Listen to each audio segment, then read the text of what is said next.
Good morning, everyone, and welcome. My name is Jim Steyer. I'm the founder and CEO of Common Sense Media, and I am joined today by my friend and colleague and best-selling author, Matt Richtel of the New York Times, and many other things. And we're going to talk about his new book, How We Grow Up, Understanding Adolescence. It's coming out on July 8th, and it touches upon a lot of the core issues that we've worked upon for 20 years or more at Common Sense Media. So we're really excited to have this conversation. I will say this, I rarely put my name or comments on the back of a book, but I did it on How We Grow Up because I think it is an exceptional and pioneering book that will make you think, and many other people think twice or three times about the role of tech in our world today, and more importantly about adolescence and how it's changed. And also because I think Matt is simply a fantastic writer. So welcome, Matt Richtel. And let me start by asking you the most important. Wait, hold on, Jim. Can I interrupt real quickly and just say why we're so well equipped to do this? Because we are in a state of perpetual adolescence. I like that. I agree with you actually on that. And I know it seems like I'm kind of making fun of us, but when I explain what I think adolescence is, I actually can maybe justify that later as not just making fun of us. Well, that sounds good, because my opening question to you, Matt, was please explain your definition, and it's based on scientific research and much more, of adolescence. What do you mean by adolescence? Yeah, look, I spent 4 years looking at the science of adolescence. There is a new way to think about this, Jim, and it's vital that we think about it, if not in this framework, then something like it. Adolescence is this. It is a process through which someone integrates the known and the unknown during a heightened state of brain sensitivity. May I break that down, Jim? You may break that down. The known, I said it's the integration of the known and the unknown. The known is what your parents tell you, or the prior generation tells you, or the conventional wisdom. The unknown, Jim, is what actually works in a real world that is changing quickly. And the heightened brain state is what happens when puberty hits and you become hyper aware of your environment. And it is this effort to reconcile the known and the unknown that creates conflict inside a young person and between and among generations. So let me ask you a question, because you wrote in the book early on, and the science is the first part of the book. Explain how puberty is starting earlier and how that therefore has also helped transform adolescence. Very, very, very pivotal. In the year 1900, puberty started at the age of 14 for girls on average. Right. Now it's the age 12. Boys follow a similar curve. We don't know as much about boys because they don't have the singular moment of menstruation, so it's a little harder to measure. Right. Without getting into too much of the weeds, we think that has to do with changing nutrition, caloric intake that signals to the body you're ready to reproduce. But, so are you with me so far? We've got the age of puberty falling. Question for you. What do you think the lay understanding is, or when puberty hits, what do you think of as puberty? What does it start off from in your mind? I think for girls, it's when they have their period. Yep. And for boys, when maybe they start to grow hair in their groin area and whatever, just sort of, I think around, I guess we used to think 13, 14, something like that. Which you would associate presumably with reproduction. Is that generally how we? Mostly sex. Gender and And I think that's what I think is critical to this framework is that when puberty hits, it is also a neurological experience, a profound one, and arguably the biggest one you'll have in your whole life. Here's what happens. You get this surge of hormones and neurochemicals that alert you to be very sensitive to the world around you. Now, why would that be? Simple. When we're younger, we're cared for in our homes, and we don't have to be so aware of what's around us. But when we hit puberty, the idea is that our bodies are readying us to reproduce, to become the generation that cares for and competes and survives. Therefore, we become hyper alert to the world around us so that we can learn to participate in it. Got it. So let me ask you a question, because this is we only have a half an hour, so we're not going to get into all the chapters in this fascinating book. But so are you saying my answers can't last a half an hour? I'm telling you should be succinct, but here's why. You call today's teens, and I do think this is a big part of the book, generation rumination. Yes. Explain that, and then I want to talk about it in terms of technology and teen mental health. But why do you refer to them as generation rumination? Let's take this, and I'll try to do this succinctly. Here you've hit puberty earlier. You're highly sensitized to the environment around you, and you live in an environment where information is coming like crazy. Yeah. It's really coming in fast, and you're spending a lot of time with your device, which by the way, is not the sole problem here. I want to be very clear. But when you spend a lot of time in your device, the area you're exploring is inside the virtual. It's inside your mind. And you can ruminate on things. In yesteryear, there was a lot of exploration that happened outside, and people broke bones, and binge drinking in the 80s was huge, and all kinds of other challenges. But now the challenge happens a little more internally. Generation rumination. Got it. Now, and you've obviously alluded to this in a way, and we're going to talk about this, but other parts of it. So the advent of social media and cell phones and the broadly defined internet generation, because this is a pure digital generation now of adolescents, pure natives, digital natives. Okay. Explain how that contributes to generation rumination, but also why it's a big, if not this cause, it's a big part of the challenges now. It is, but I want to be very clear. The thing we're talking about here is whether at its core, people want to know, are the cell phones and social media causing grave distress for our adolescents? Right. I want to take that head on and say the research is very conflicted, Jim. Some people struggle with it. Other people find connection with it.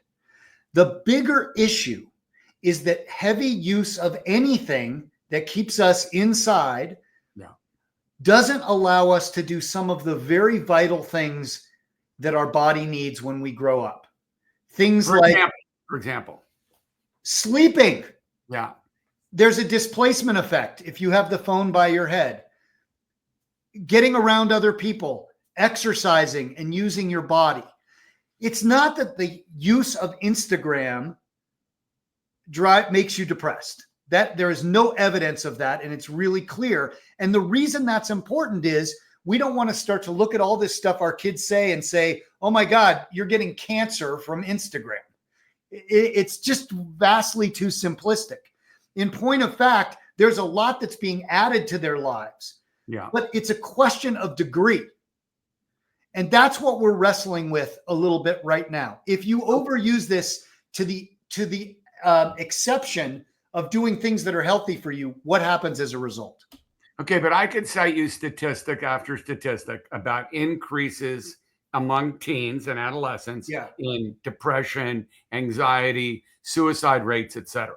All of which very much correlate to the last 20 to 25 years when cell phones, social media, and things. So I said correlate, not causation. I did, and that's why you saw me brace, because correlate's very vital here. I need to give you a little bit more context here. In the 1980s and 90s, binge drinking was huge. Drunk driving accidents and deaths were huge. Correct. Sexual experimentation happened much younger. So, Correct. So it's vital for us to think about the larger context of adolescence here. What's happening in the narrative that I don't like is that it's suggesting something is terribly wrong with this generation and that it's a function of social media. And the point of fact is, and this is the big picture, is that adolescence is a period of taking in the known and the unknown. And there is a lot of unknown right now. Yeah. And what, in order to help them, we have to understand this construct. I finally want to go back to the thing you said about correlate. Okay. It is simply too simplistic to say our devices are driving our kids nuts. The science does not bear it out. The correlations are too complicated, and I would urge readers to listen to the larger, more contextual picture to understand what's going on with their kids. Okay, fair enough. But let me say this to you, because as you know, I run the biggest kids tech advocacy group in the world. Yes. Right. And with hundreds of millions of users, and this is the work we've done for more than 20 years. And you quote in the book on more than one occasion the former Surgeon General of the United States, Yes.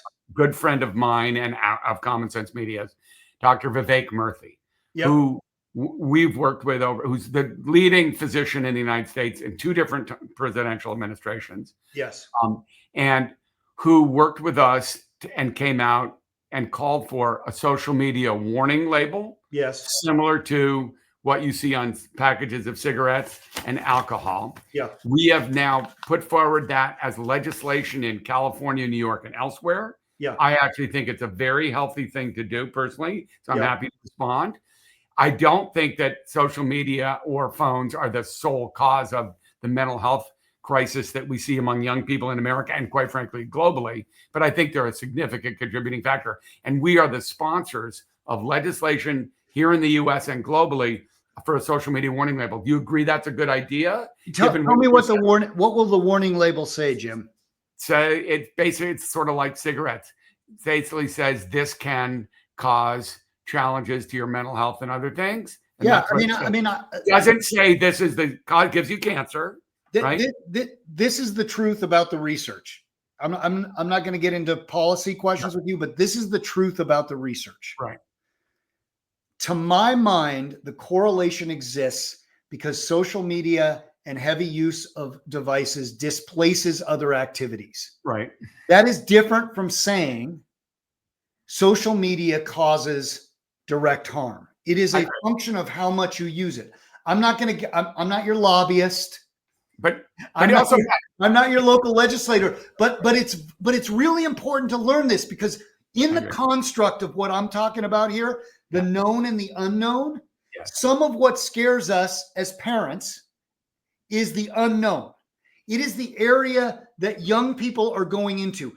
I'm gonna change the framework of this just for a second. Right. Here's another way to think about adolescence. Adolescence is the handoff point in life's relay race.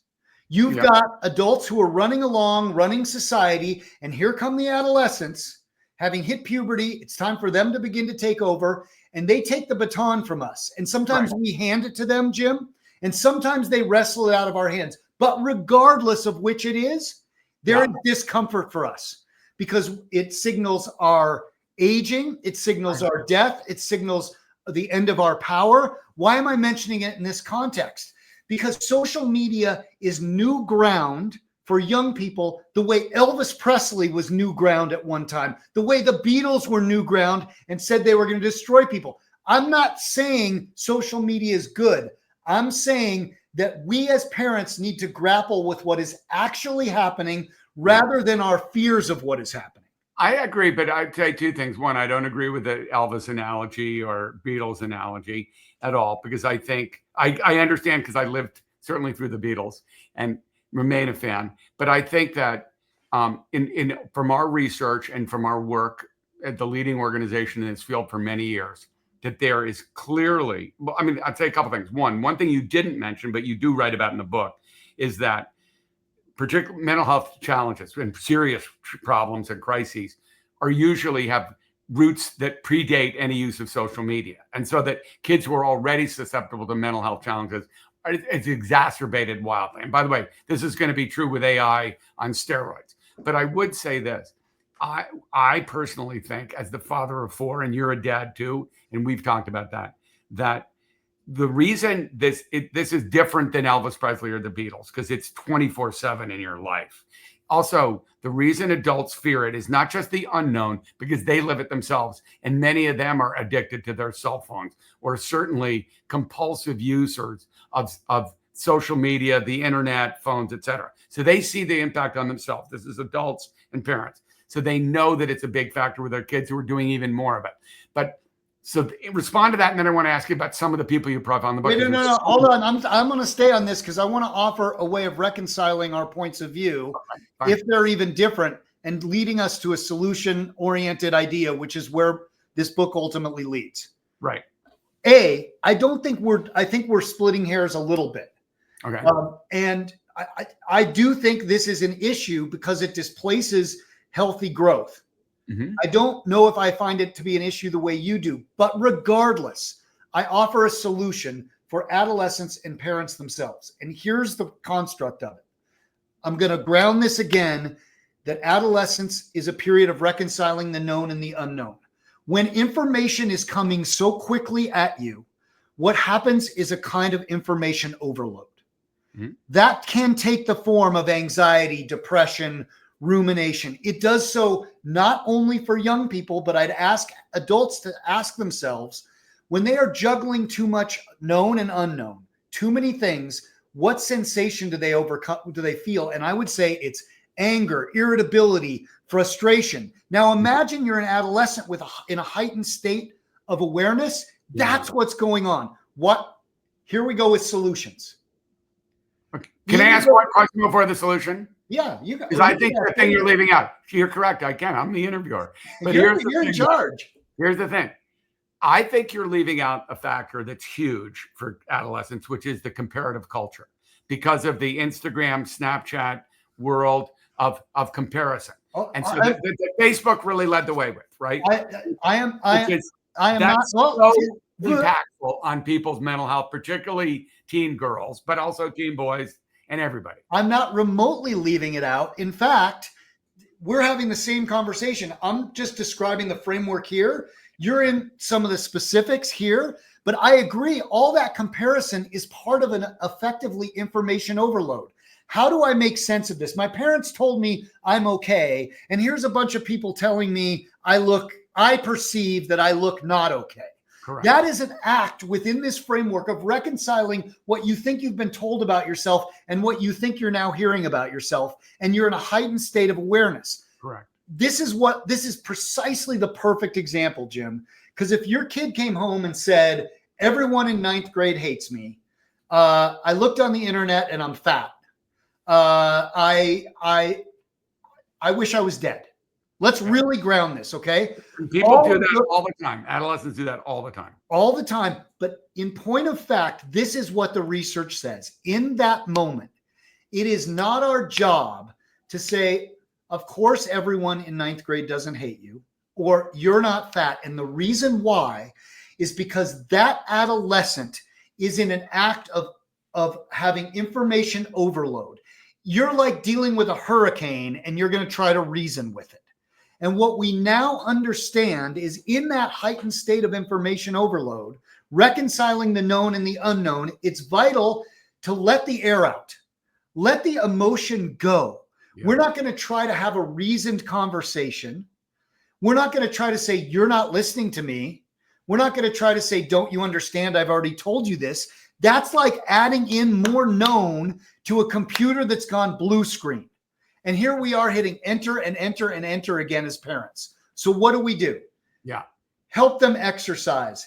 Put their face in the snow. That's real science so that their neurochemistry changes. Take a cold shower. If you can afford it, get into CBT or DBT. Get into situations that help burst the bubble of emotion so that then we can have a conversation where I say, Jim, does everyone in 9th grade actually hate you? And you're like, well, Dad, actually, Tom really likes me. Right. So let me ask you a question, because this is interesting. Tom's your brother. Yeah, I'm aware that Tom is my brother, by the way. And I think he actually does like me after all those years of sharing a bedroom. But let me ask you this. So, Matt, and by the way, you gave the snow analogy because you live in Colorado. Yeah. And I'm sure you've done that with your own children. But here's the thing. So you tell a lot of stories in this book. And I'm just going to, and we'll have time to at least cover a couple. Okay. You interviewed Dr. Burnett about you should tell the story briefly, his daughter's tragic death. I would ask you how that shaped your approach to this book and also as a dad, because you tell a bunch of that's why the book's so compelling, in my opinion. Also, the letter you end with, the letters to kids and everybody. But I think the stories are. So talk about that tragic situation, Dr. Burnett, and how that was for you as a journalist interviewing that guy. Yeah, I mean, Jim, that was just simply, tell the audience the high level, what happened. High level, one of the most brutal experiences I've had as a journalist, and certainly far less brutal than what happened to the Burnett family. But Ellen Eve Burnett was 14 and had been exhibiting signs of depression and suicidal ideation, and her parents tried everything. Yeah. These were the parents that we would like to be. They monitored social media. They explored ideas. They took her on vacations and exercise. They worked with her school, all the things, the therapy. Long story very short, she took a bunch of pills, and her dad told me just 2 weeks after she passed what it was like to sit by her bedside as her body essentially evaporated under all these poisons. And I realized then, Jim, that there was something I needed to understand, because he'd done all the things I thought you were supposed to do. Right. And what set this book off was an effort to understand the adolescent, him, her, or their selves, in an effort to try to get at how we might help them and help ourselves. That's what started this book, was the idea that you could do all the things right and something could go wrong. What was I missing? That's the aim of this book, to try to get at that idea. So let me ask a question, because then I want to ask you about comparison to like another book that's out recently, Anxious Generation, which is a much more definitive take on some of what you're saying. Okay. Yes. Here's my question. So that was probably the most heartrending story. And the stories to me are the thing that threads the whole book together. What do you think was the best, most positive story that you wrote about, and why? Yeah, there are a couple. I think the best, most positive story was a youngster. Let me think about that for a second, Jim, because in many ways, almost all but a couple stories were very positive. In the end, they were very positive. And it's, without specifying one, there's a kid named Henry who does end tragically. His brother Luke ended beautifully. There's a kid, Thomas, whose life whose trajectory went very well, as do many others in the book. I mention this for an important reason. There's a way in which what I would ask of parents to communicate to their kids is things are probably going to be okay. And bringing that kind of calm and high level attitude to this is probably greatly better for them than adding to a culture of fear. I think of parents as the original form of social media. When we sit at the dinner table and fill our kids with fear, we are adding to that information processing terror. It is true, some kids are dealing with very difficult things, and we are beginning to understand why that is. But a lot of kids are experimenting and probing along a spectrum of curiosity that is vital for their survival. And they're having one beer or one speeding ticket or missing classes sometimes or yelling at their parents. What I want to say to you parents is, please don't take that personally. It is biologically driven for them to test what you've told them against what is actually working in the real world. They must do this. And almost always it's going to be okay. So I agree. And when you were describing those things, we of course both did all of the things that you just described and probably more, and drove our parents crazy at different times. Certainly I did, no question. But let me ask you a question, because here we are in 2025, and actually the day I'm interviewing you, the Senate just passed this budget that is going to slash trillions of dollars from kids and families, right? And mostly give it to billionaires, which is like sort of mind-boggling. But when I talk to adolescents today and post-adolescents, so I'm now thinking about my own kids who are really post-adolescent, they're really worried about the economic future and the fact that they won't be as well off as their parents, they won't have as good job opportunities, and that our society is really in trouble. You didn't really write that much about it in the book, but I want you to, before I bring this in like about 5 minutes to a conclusion, talk about that, because I think that's the other thing that is going on now, is the economic dislocation and the fact that we've allowed a small group of people to become fabulously wealthy at the expense of the middle class and the lower middle class. And the average kid knows that, and they think they're going to be worse off. And that wasn't true 10 or 20 years ago. Not surprisingly, Jim, I'm going to take a slightly different perspective, which is what's going to make our dog and pony show so fun. Okay. The dog and the pony fighting. And that is this. Setting aside policy questions, which are not my area of strength. We are an aging society. Yeah. Adolescents are vital. I believe that if we train our adolescents, they are going to support our society and be in huge demand. We have an age-heavy society. The people who support society are the adolescents with jobs and with taxes. To the extent we train them, Jim, they are going to have a very bright future because the numbers are in their favor. I agree. It can be true that we need to rethink how we train them, but it is also true that we need them as much as we've ever needed any generation because we are having fewer kids with a top-heavy senior society. My argument in this book is to help us train and help these young people cope, make sure they get through this crucible of testing time, and then help us build a stronger society.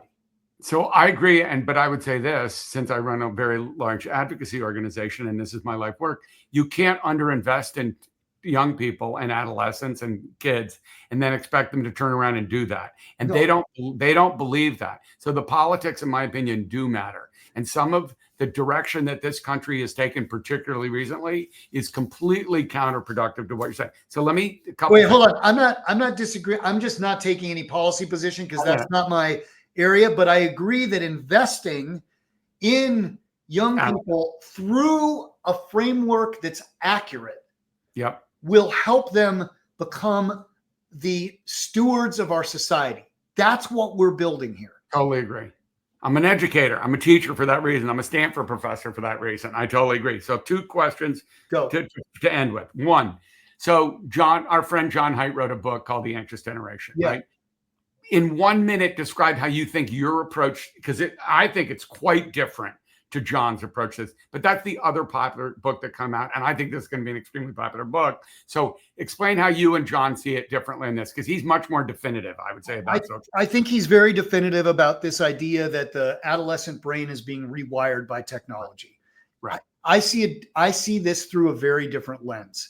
I've tried to not look specifically at the phone, but to look at the person holding the phone, the adolescent. And what it tells me is that over time, there's a continuum with challenges in each generation, and that technology is a part of a challenge this generation faces. But to understand the extent and nature of that challenge, you must understand the adolescent. I do not believe that we can explicitly say social media and technology is ruining our kids or rewiring our brains. I do not believe the evidence says that. I believe and you can see the New Yorker piece that came out yesterday, Jim, which I think was very validating. And it said, I took kind of a middle of the road approach here, pointed out the challenges, but without going so far as to maybe oversimplify. I got it. And I think that's a very good way to put it. And given the fact that I have to speak on this topic constantly and get asked that question, I actually think your approach is really thoughtful. Let me ask you two final questions. One, so because it sounds like it, but just to be clear, John wrote a great book. I didn't say you didn't say it, but I'm just saying it's a different take on it. Let me say they complement each other, Jim. I agree with you, but here are two quick questions. One, your real audience for this book is parents. I guess it is. I didn't really think about that. When you were talking to me, that's what I was about to say. You might not have said that to your publisher, but I'm listening to you going, man, your audience is really parents for this. I think I wanted to answer a question. Who are these people? And I tried to write it to some extent that that adolescents would want to read it as well. Yeah. But I suppose as I'm listening to us, this is ultimately for parents and people who want to understand who these organisms are. I get that. And then the last thing is just to sort of summarize it. So, because I do think listening to you in this, that your audience is parents. And I think I think you're going to have a much broader audience. But the one simple message to parents, because you wrote to them in the book, that's the ending part of the book, your one simple message to them. This is my simple message. It's a little different than what I put in the book, but it's right around it. Don't take this personally. That's what I want to say, is that your ability to be measured and calm in the face of a very tumultuous period will dictate how easily they survive it. And I cite the science in there. We cannot be fear mongers in the lives of our kids. That's why I resist the narrative that says this generation is all messed up. It's not true. This generation is going through a process that other generations have gone through in a particular set of circumstances. And as parents, for the first time, we understand what that framework is. We can be better. We can be better shepherds for them so they can be better stewards for us. Matt, that we have much more to talk about. You and I are going to talk about this around the United States over the coming months. That was a great first discussion. And I would just say to everybody here who watches this LinkedIn Live or pieces of it, go out and buy How We Grow Up by Matt Richtel. It's a really great book. Jim, Matt, thank you so much. I just love talking to you. Appreciate it. all the best, man. And thank you for referring to us as adolescents, because I agree that I'm an adolescent and that you remind me of one of too. Anyway, to be continued. Thanks a lot, Matt.